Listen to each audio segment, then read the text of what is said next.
మూడు మ్యాచ్ల test series లో భాగంగా ఆతిథ్య పాక్ ఇంగ్లాండ్ జట్ల మధ్య నేడు తొలి టెస్ట్ ప్రారంభమైంది. ముల్తాన్ వేదికగా జరుగుతున్న ఈ మ్యాచ్ లో పాక్ బ్యాటర్లు విశ్వరూపం ప్రదర్శిస్తున్నారు. ఓవర్కు 5-6 పరుగుల చొప్పున వన్డే తరహాలో పరుగులు వస్తున్నాయి. ఇదిలానే కొనసాగితే తొలి రోజు ఆటలో పాక్ 400 పరుగులు చేసినా ఆశ్చర్యపోనక్కర్లేదు. ఇదే విమర్శలకు దారితీస్తోంది. ఇటీవల బంగ్లాదేశ్ తో జరిగిన టెస్ట్ సిరీస్ లో పాక్ ఘోర పరాజయాన్ని చవిచూసింది. 2 మ్యాచ్ల్లోనూ ఓటమి పాలైంది.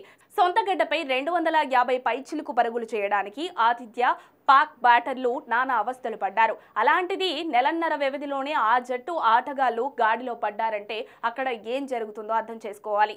విజయం సాధించకపోయినా పర్లేదు కానీ ఓటమి బారిన పడకుండా పాక్ క్రికెట్ బోర్డు సరికొత్త ప్రణాళికను అమలు చేసింది. ఇంగ్లాండ్తో సిరీస్కు మంచి బ్యాటింగ్ పిచ్ తయారు చేసేలా స్టేడియాల క్యూరేటర్లకు ముందుగానే ఆదేశాలు ఇచ్చారు. దాంతో పిచ్లను స్టేడియం నిర్వాహకులు తార్ రోడ్ల తయారు చేశారు. ముల్తాన్ పిచ్ పై బౌలర్లకు ఎలాంటి సహకారం లభించడం లేదు. స్వింగ్ సంగతి దేవుడెరుగు, కనీస బౌన్స్ కూడా అవ్వట్లేదు. దాంతో బ్యాటర్లు అలవోకగా పరుగులు చేస్తున్నారు. ఈ ఏడాది మొత్తంలో ఒకసారి 50 పరుగులు చేయని ఆ జట్టు ఓపెనర్ అబ్దుల్లా షఫీక్ ఈ మ్యాచ్ లో ఏకంగా సెంచరీ సాధించాడు. దాంతో ఈ మ్యాచ్ పై అభిమానులు నెట్టింట జోకులేస్తున్నారు. హైవే తరహాలో ముల్తాన్ స్టేడియం పిచ్ ఉందంటూ ఫన్నీ కామెంట్లు చేస్తున్నారు.